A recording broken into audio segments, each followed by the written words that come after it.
നാറിയിട്ട് പാടില്ല. എടി നമ്മളിപ്പോ കുളിച്ചു വന്നിട്ടേ ഉള്ളൂ, വെറുതെ ഓരോന്ന് പറയാണ്. നിങ്ങളെല്ലാന്ന് ആ വേസ്റ്റ് എടുക്കുന്ന ആൾക്കാർ ഇന്നും വന്നില്ല. അത് അവിടെ കിടന്ന് നാറുന്നുണ്ടെന്നാ ഞമ്മള് പറഞ്ഞ്. അപ്പൊ ഇന്നും കുടുംബശ്രീക്കാര് വന്നില്ലേ? ഇല്ലാന്ന്, ഇന്നേക്ക് 3 ദിവസമായി. നിങ്ങൾ ആരും കാണാണ്ട് ഇതെടുത്ത് എവിടെങ്കിലും കൊണ്ടുപോയി കളഞ്ഞിട്ട് പോരെ.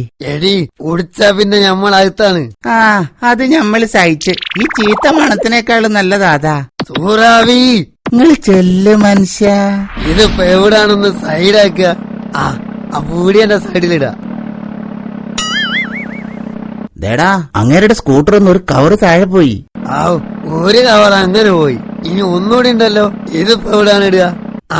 ഇത് തന്നെ പറ്റിയ സ്ഥലം. ഇവിടെടാ. ഹലോ, ഒന്ന് നിർത്തണേ.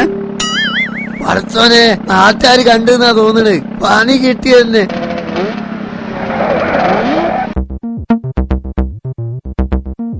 പറച്ചോനെ, ഇപ്പൊ ചെറിയോൻ തല്ലിക്കൊല്ലല്ലോ. എന്താപ്പ ചെയ്യാ? അതെ, ഇത് നിങ്ങളുടെ സ്കൂട്ടറിൽ നിന്ന് താഴെ വീണതാ. ശ്രദ്ധിച്ചു ഓടിക്കണ്ടേ. നിങ്ങൾ ശ്രദ്ധിച്ചു കാണില്ല. അല്ല, ഇത് വല്ല വിലപിടിപ്പുള്ള സാധനമാണോ? പിന്നെ ഒരു 1.5 ലക്ഷം വിലയുള്ള സാധനമാണ്. സന്തോഷായി മോനെ, വലിയ ഉപകാരം. എടാ, 1.5 ലക്ഷം രൂപയുടെ സാധനാണെന്ന് വെറുതെ തിരിച്ചു കൊടുത്തു. നീ വണ്ടി വിട്, ഇപ്പൊ തന്നെ ഒരു പണി കൊടുക്കണം.